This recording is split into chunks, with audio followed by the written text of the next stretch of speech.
Back again. Thank you. Thank you. Well, now after a formal opening, so this is important. So this makes more official, no? Very happy. It's a very auspicious moment. The government is trying to take a shape, which doesn't have an office yet. So it's a very interesting moment when you try to think about it, starting a new state with lots of dreams of their own. And we wish their dreams come true and very fast. And coming back to what I was trying to start talking about, it's about the kind of work I try to do, the way I see problems and I see what needs to be done. So that's the kind of a narrative that I'll share with you. Many are familiar with the microfinance, MicroCredit, and it goes back to what we did in Bangladesh back in the 70s. And it's a terrible economic situation during those days, particularly in Bangladesh. So it started because I was trying to see in a small village next to the university campus, seeing every day in that village the loan sharking and tremendous amount of exploitation by people giving tiny, tiny little amount of money to extremely poor people, and then try to grab everything they're still left with, whatever little thing they have left. And when you see it very closely, you see how cruel a human being can become to each other.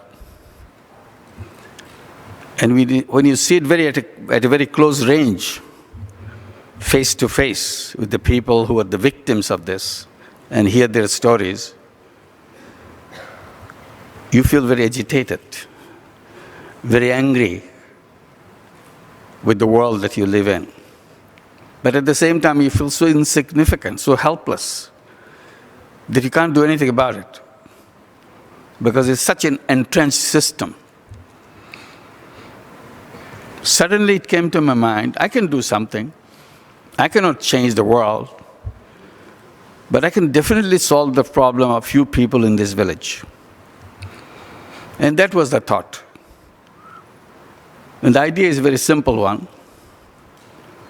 Why don't I lend the money myself so that they don't have to go to the loan shark? Very simple idea. If I give the money, they got the money, they don't have to go to loan shark and go through all the hassles and all the troubles that they get into. It's immediately I acted on it. I didn't have to consult anybody. I didn't have to talk to anybody. I just took the money from my pocket and started lending money to people. Very small amount of money, so it didn't bother me. And immediately, it created a sensation in the village. People couldn't believe that anybody in a sane mind would do something like this. And I kind of felt happy that it made such a difference in people's way of looking at things. And more people started coming, and I started giving money. And I felt good that I could solve the problem of these few people. But I didn't realize that it will keep on growing. The number kept growing and growing. And my money was running out. I don't have a very deep pocket. Then I thought, I don't stop this. I have to continue it because it's helping people. It's solving a problem. How do I continue? So I went to the bank located in the campus. I'm a university teacher right there. Told them that, why didn't you lend the money? That will solve everybody's problem. They said, no, bank cannot lend money to poor people. So it became a big struggle for me, trying to convince them. They will not be convinced. They remain unconvinced totally. After months of trying, and I'm getting desperate because I want to continue, and my money running out. So I said, okay, I'll be your guarantor. I'll sign every piece of paper you give me, and I'll take the responsibility. If somebody doesn't pay back, I'll pay back for him or her. If nobody pays back, I'll pay the entire money. Bank was not convinced. They thought maybe there's a trick in it. He will not pay the money. So they went through a lot of investigation of how much money I have, how much assets I have, etc. Finally, they agreed. So I started signing papers, everything they gave me as a guarantor, and give the money to the poor people. So that was the beginning of a long story. We had no idea at that time it will become a long story. I thought it was just a local thing. I was just trying to solve this problem. Later on, bank became very reluctant, even with my signature, because it's getting too big for my ability to pay them back. At least that's what they thought. Then I thought, why don't I create a bank so that I don't have to deal with them?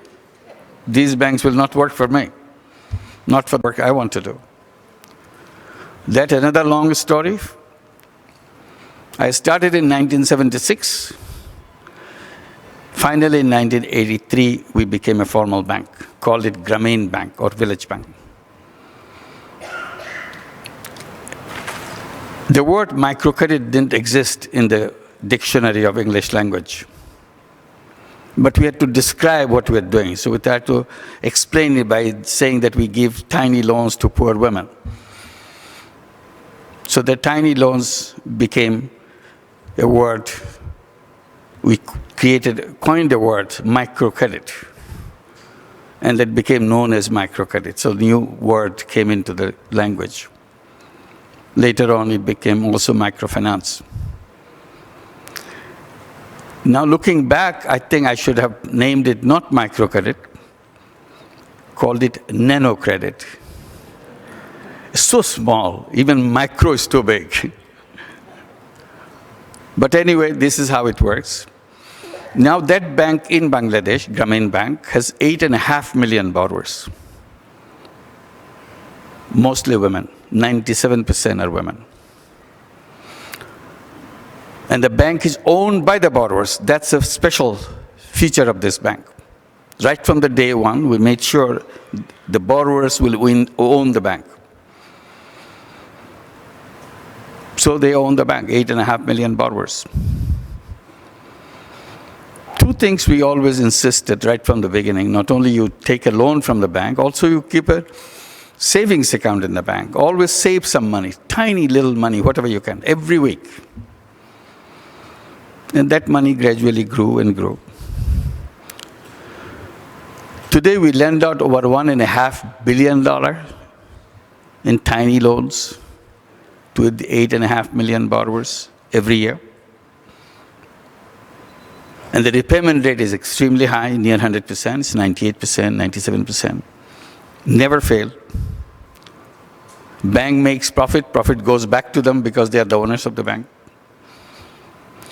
The money that we lend out, $1.5 billion, comes from the depositors of the bank. So it doesn't come from World Bank or government or another bank, nothing. Just we take deposits and lend money. Never ran short of money. But the interesting thing that I wanted to highlight, because borrowers are always savings, today their total savings in the bank is more than $1.5 billion. So literally the loan that we give out is smaller than the money they have in the bank. So when you talk about microcredit, you think, oh, somebody gives the money and you give it to them. It's not the story. They may be little, but when little people get together, they become very big, very powerful.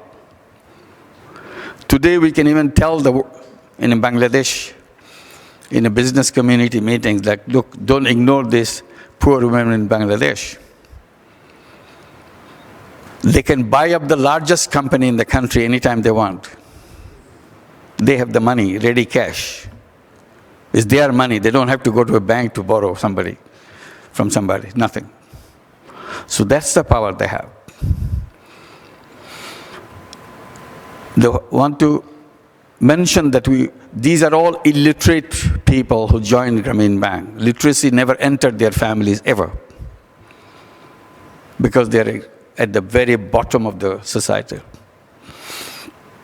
We wanted to make sure, very early time of Grameen Bank, all the children of these families go to school. Our idea was, illiteracy must stop at the previous generation, at the mother's generation, the one who are the borrowers. The children generation would be completely new in history. And never again illiteracy will ever enter in those families again. So this is the last barrier, last wall. It's finished. And we wanted to make sure this is the last generation who will see poverty. Next generation will not see poverty. It's a tough dreams, but that's what we believed in. So we made sure every child goes to school, and they did. We gave them education loans so that every child can go to college. And many of them became very professional people, doctors, engineers, professors, thousands and thousands of them. Because money is not their constraint. Bank is always financing whatever they want to do. So that's another door that we open. I'll just narrow down my description to the subject which may be relevant for you. One issue keeps coming, because we always work with the women. We hear their stories, their problems, we see their tears. One issue comes up among many things. Who will look after us when we grow old? Today you give us money, we do our work, we take care of ourselves, we take care of our children. But someday we'll be too old to do anything. We cannot continue with what we do despite our best efforts. And who will feed us? Because poor people don't have anybody to take care of them, even if they want to, because they are not in a situation that they can take care of somebody else, even if it happens to be a mother or a father. So that's a constant worry. And we had no ready answer for it. Said we'll work very hard, but up to the day when we can work. But their time will come we cannot work. And we'll be at the mercy of other people. Now that we know how we can make money, we don't want to go back to a situation where we have to wait for somebody else to take care of us. So we came up with an idea, then we tried with them, said, see if that works for them, they understand. I said, we want to introduce a pension fund. And a very simple idea we explained to them. You are already putting money in your bank account. With the pension fund, you will create another deposit account, savings account. This will be pension fund deposit account. You can save whatever amount of money you wish every week, but a fixed amount. If you put 10 taka or 10 rupee per week, it's fine. 50 taka rupee per week, it's fine. Whatever you want. But repeat it every week, same amount. If you do it for over a 10-year period, whatever money you have put into that account, bank will match it with equal amount after 10 years. They were very excited. Their money can become double in 10 years, whatever money they put in. And it became such a popular item. Every single borrower, 8.5 million of them all, have pension fund account.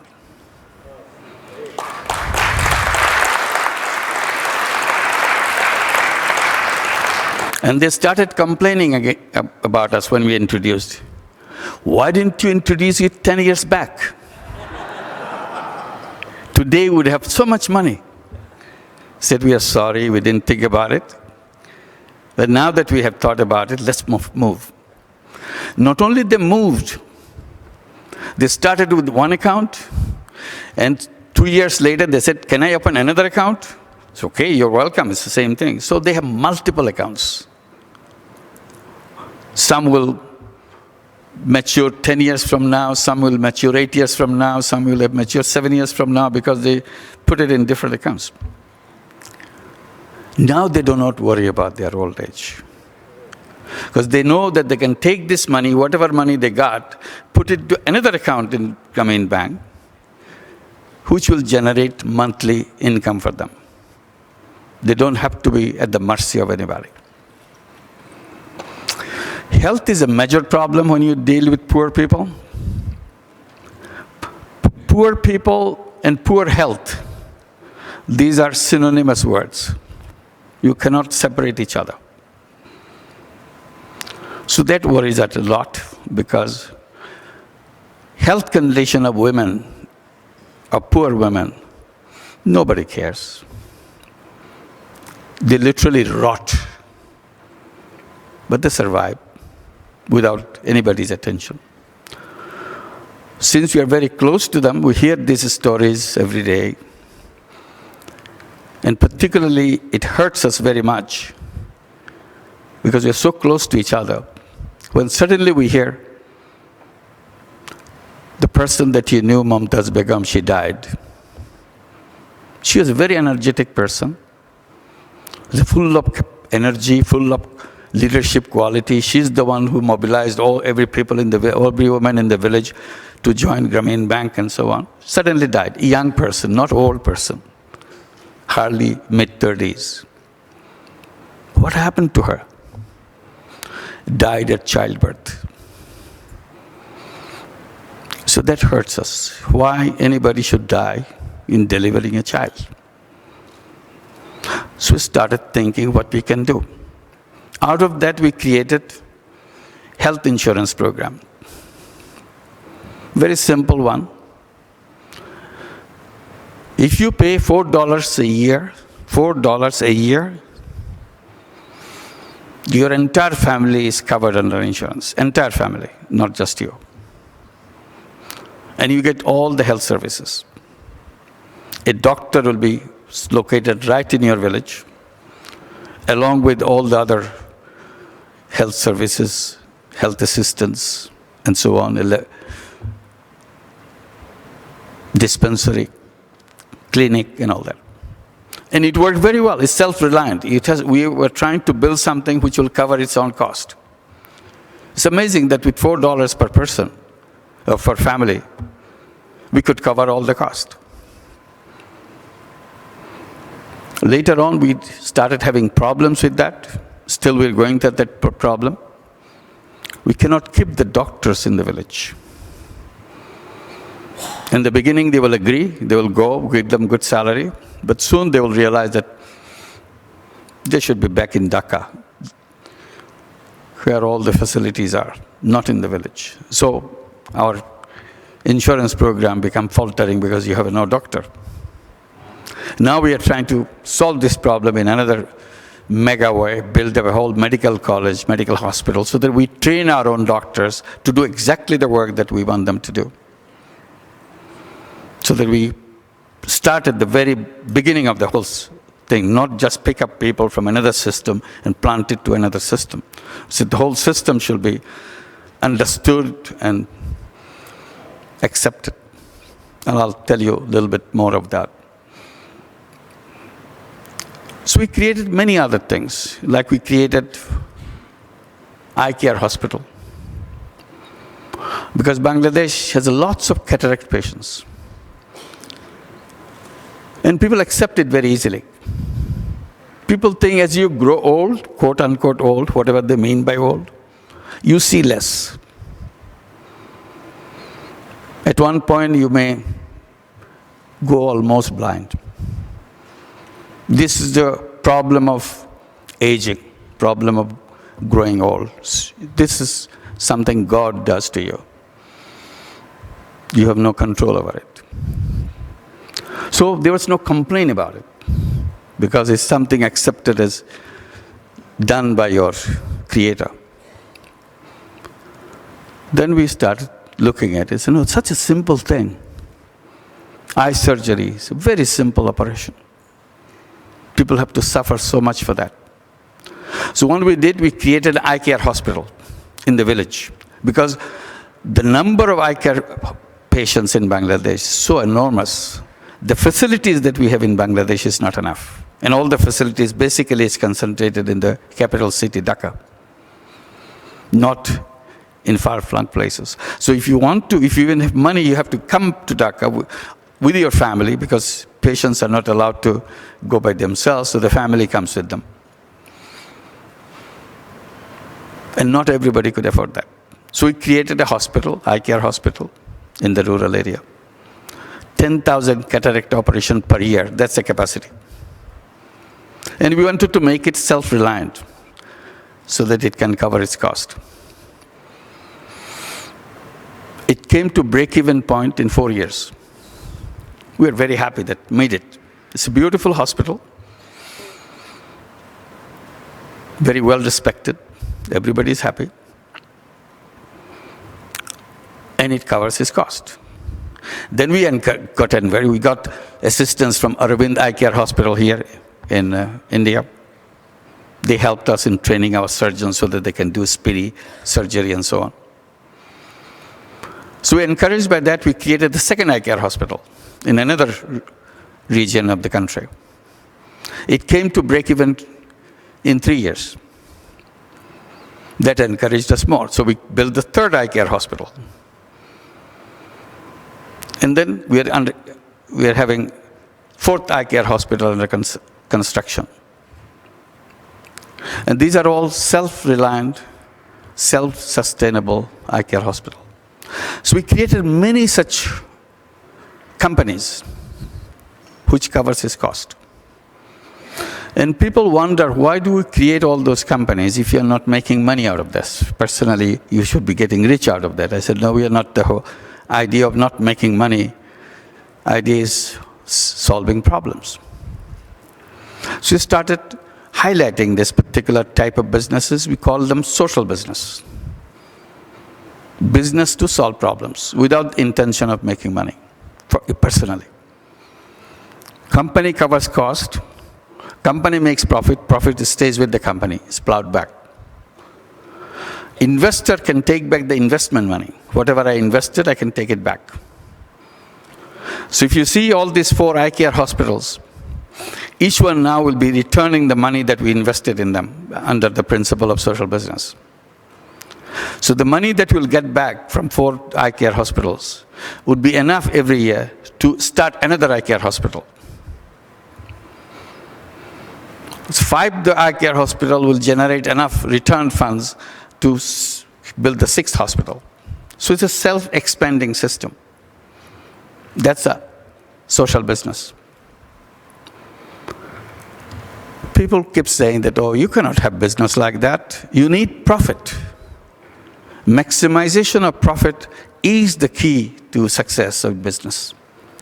If you remove personal profit, business die down. Nobody is interested. Profit is the greatest incentive and the incentive for somebody to stay in business and continue and grow. And the economy grows with it, and it solves all the problem. I said, you are wrong. First, profit is an incentive, I admit. But this is not the only incentive. You are wrong in that. There are many other incentives in life. I keep saying making money is a great happiness. You make money, you become happy. But you don't know that making other people happy is a super happiness. So I said, I'm inviting you to taste. But we see it doesn't solve all the problems. Rather, it creates problems for us. It solves some problem, but creates many problems. But we became, because the economic theory says so, we became money chasers. All we are doing is making money, chasing after it. Money has become a passion for us, or even sometimes addiction for us. We don't know where we're making money, but we keep on making money. I said, that's wrong. Because human beings are not one-dimensional being. But the theory has made us into one-dimensional being. And that's what went wrong in the whole theory. Human beings are multidimensional beings. But the economists took the selfishness in us and built the whole theory of economics on the basis of selfishness. Today, if you look at the human being from some outside, it looks like human beings are some kind of money-making robots. They just keep on chasing money. I said, no matter what you say, human beings are not definitely robots. Human beings are very creative beings.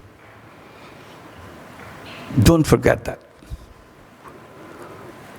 So I said, you have to introduce a system where you say there are two kinds of businesses. One is to make money, one is to solve problems. It's up to you to choose. We have created now in the process many such social businesses. I gave you a few examples. Now other countries, many countries around the world started launching their social businesses. And that's the most interesting part of what I have to say. Go back to Grameen Bank a little, then I come back to this. When we get this second generation education and higher education and so on, they were very excited. For the first time, they're coming out of the poorest families and going to the universities, colleges, and so on. When they graduate, they get very disappointed. They started attacking us, complaining to us. Why did you send us to college? Why did you send us to universities? There's no job. We're sitting around, there's nothing to do. After hearing it many times, I changed the whole conversation. I said, who told you to look for jobs? Was it in your book that you have to look for jobs? The school told you that you have to look for jobs? Forget about it. This is an old-fashioned thing. The people in the past didn't understand about you. They said you have to go and get a job. But we are in a new, different world. You have to think in a very different way. And I said, you repeat to yourself every day so that your mind gets clear. I'm not a job seeker. I'm a job giver. My mission in life is to create jobs for others. They got shocked. Is he making joke with us? We don't have jobs. He tells us to create jobs for others. I said, job is a very small part of human being. Human being is a big creative being. Your first preference would be to yourself as a creative person and as an entrepreneurial person. Not getting fitted into a little slot. The rest of your life is be repeating that, making that slot a little bigger for yourself. That's all. It's your choice. But as a human being, your first choice should be to become an entrepreneur. Then we started giving loans, bank loans, so that they can start entrepreneurship. But they didn't go very far because the loan is already we have education loan, mother has a loan, now we have a loan, it's too many loans. So what we have done, we created a social business fund. We now tell the young people in Bangladesh, come up with a business idea, any business idea. Tiny one, little ones, whatever. And we'll be investing with you as a partner. Not giving as a loan is your responsibility. We become your partner. And together we make it a success. Once you are successful, you just return the money that we gave you and buy up all the shares that I want in your company. Just exactly the same money that we invested in your company, you give us back, and that's enough for us because we are a social business. We don't want to make our personal money for ourselves. They love this. So now a new breed of young people coming to businesses and so on, social businesses. And I keep saying, why anybody in the world should be unemployed? Unemployment is absolutely unnatural to human being. Human being is a born fighter. Human being is a born go-getter. Gets things done. Not sit there, I have nothing to do, because I didn't have a job. I said, when we're in the caves, are we sending job applications and wait when we hear from them? We didn't. We just went out and did our things. That's how we became human beings who survived on this planet. That's in our DNA. But something called Industrial Revolution or something happened, and jobs are coming, and we started looking for jobs. We become workers and remain workers for the rest of our life. Never looked left, never looked right. That's distortion of being a human being. So why should you accept that? So now we are saying nobody in the world should be unemployed, because it's not natural to you. You create your own world as you go. And I particularly feel it when it comes to the question of aging. When the people say at a certain age you retire, I said, I don't understand why anybody should retire. Human beings never retire. Human beings continue until the last day. That's a human being. Has your creative power been suddenly switched off on certain date, 60 years, 31st December, you switched off, you are not creative anymore? Is it what you're telling me, is a retire? I said the very word retire has to be retired first. There's no use for it. It's an ongoing human life. It's okay, you can say I was doing some work, they needed me until I was 60-year-old, whatever age they preferred, and I worked for them or I did something. Then I'm a free man. I should be rejoicing, I should be celebrating. I'm the person now, I can be free, do whatever I want. I have in the meantime, have all the experiences of my life, all the thoughts that I could not express when I was within that slot. Now is the time to be myself for the first time in my life. Be me.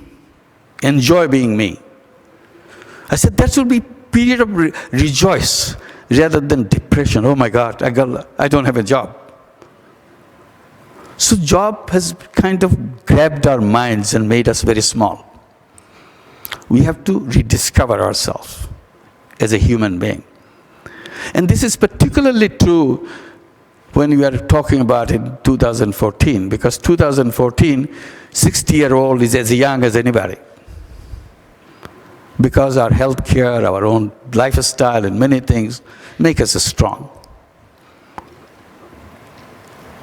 And as the statistics were coming up, this age group, 60 and beyond, will become bigger and bigger.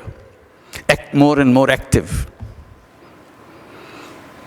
I was talking about this aging problem in Germany, so they were very caught up with this idea. So I thought I should meet some of this, because Germany has a lot of aging problem, like many other countries. So they wanted me to have a television interview with an aged person, two aged person. I said, that's fine, I'll talk to them. Talk about what they do, how they do, and so on. Encouraging or inspiring people who are listening that, look, these women can do, or these men can do something like this. Anybody can do that. They brought two ladies for me at the interview in the studio.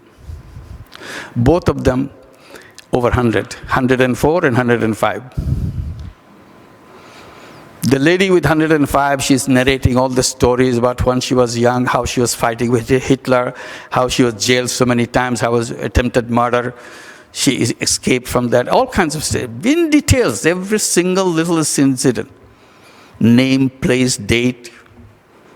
I was very impressed, 105-year-old, tough as a nail, remembering everything. I said, why don't you write a book about what you're saying? You're saying such a detailed thing. He said, young man, I have written 28 books. Do you want me to write another one? I said, no, if you have done 28, that should be enough, but if you have more to sell. So that is 105-year-old. So why are you seeing people retire at 60-year-old? It's a young person. So I said, this is the time to use your creative power to do the things which saw things are wrong. You want to correct it. And that's what the idea of social business comes in. Why didn't you start a social business?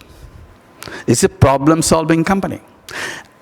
Basic thing about social business is the idea that you can solve problems. If you cannot solve other problems or you don't want to pay, solve the problems of the people who are disabled, who are incapable, who have some problems because of age that they have lived.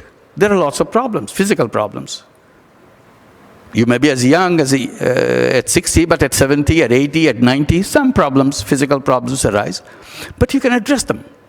They don't have to be helpless people, or they're old people. Kindness should be we should kind of protest any kind of kindness. Why anybody should be kind? We should be doing things which we should be kind to others. So, very fact that we are addressing kindness, with addressing support from somebody else, it weakens us at the age. We should be saying we are free now to solve the problems that we can solve at the time. And continue to contribute, remain active. We are not aged people. We are free people. We are citizens without borders. We have no limitations now. We are not in a box anymore. I said, if you are a retired judge, if you are a retired professor, you are a retired civil servant, first thing you do, you never tasted how it looks like to be a journalist. This is it. Don't try to be a retired judge. Be a new journalist. Be a new writer. Be a new teacher. A teacher becomes a judge. Whatever. Reverse your role. Don't try to continue the old boxes we have. That limits you. And I keep hearing old people need money, old people need that. I said they don't need anything. They should be contributing money to others. They have made enough already. I just give the example of pension fund. You know how big the pension fund is worldwide? What are you going to do with this pension fund?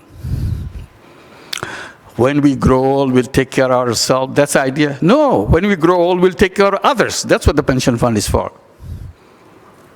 Why don't we take 5% or 10% of our pension fund, wherever it is, devote it into social business? We want to solve problems.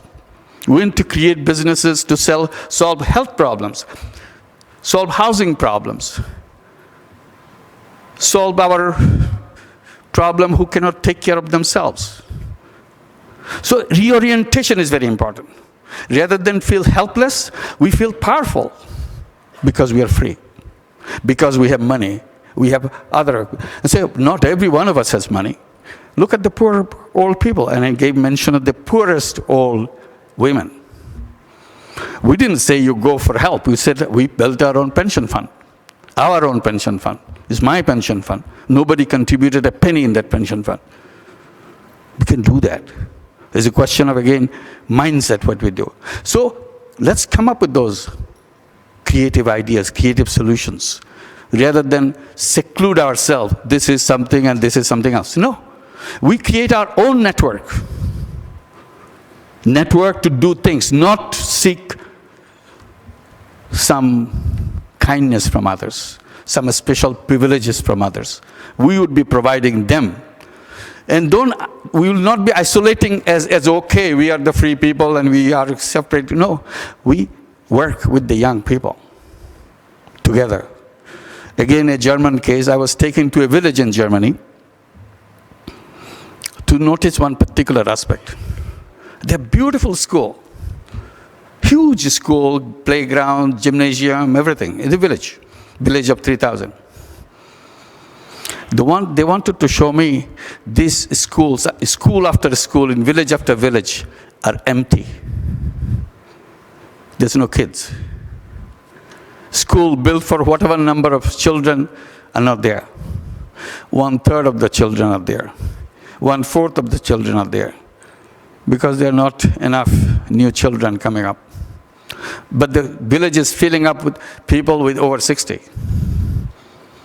So I said, okay, that's good. This is the way it is. So we'll use this school for everybody. We'll take the over 60 people back in school. Start all over again to build what we can do, what type of things we want to do. Many of the technologies we missed out. Let's start with that. We start with the young people. They are the master of technology. We work together. Bring up little projects for ourselves in the village, what we can do together. It's not just going around and kind of groaning about things that we have lost or we don't have.